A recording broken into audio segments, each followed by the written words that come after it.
Sahabat Kompas.com, Sri Lanka dihantam gelombang ekonomi terparah sejak merdeka pada tahun 1948.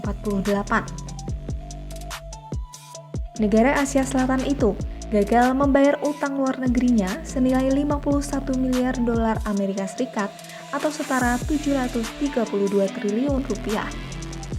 Kondisi ini pun membuat sejumlah pihak menyalahkan Cina sebagai salah satu kreditur terbesar Sri Lanka. Namun hal berbeda disampaikan Profesor Ekonomi Tata Institute of Social Science Rama Kumara. Ia menjelaskan, sebagian besar produk domestik bruto Sri Lanka berasal dari devisa yang diperoleh dari mengekspor tanaman, seperti teh, kopi, karet, dan rempah-rempah.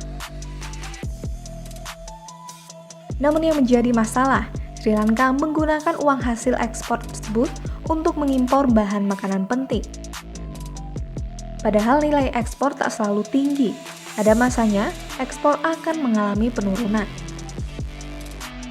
Dengan cara seperti ini, Sri Lanka pun kerap mengalami krisis neraca pembayaran seperti yang terjadi sejak tahun 1965. Di tengah krisis tersebut, pinjaman International Monetary Fund atau IMF untuk Sri Lanka terus berdatangan.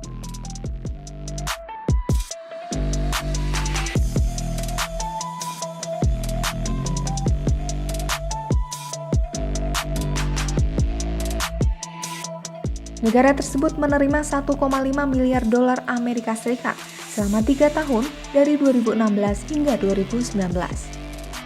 Namun bukannya membaik, kondisi itu justru membuat pertumbuhan ekonomi Sri Lanka terus menurun, sementara beban utangnya meningkat.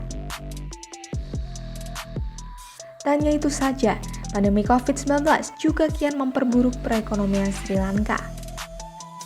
Pasalnya, pemerintah setempat memberlakukan pelarangan impor pupuk yang akhirnya menyebabkan harga-harga barang menjadi naik. Kondisi Sri Lanka juga kian memburuk akibat adanya inflasi hingga 17,5% pada Februari 2022.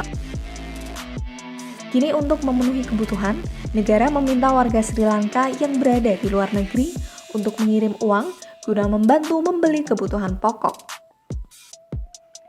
Selain itu, pemerintah Sri Lanka juga tengah berupaya mencari pinjaman dana lagi dari IMF dan beberapa negara lainnya.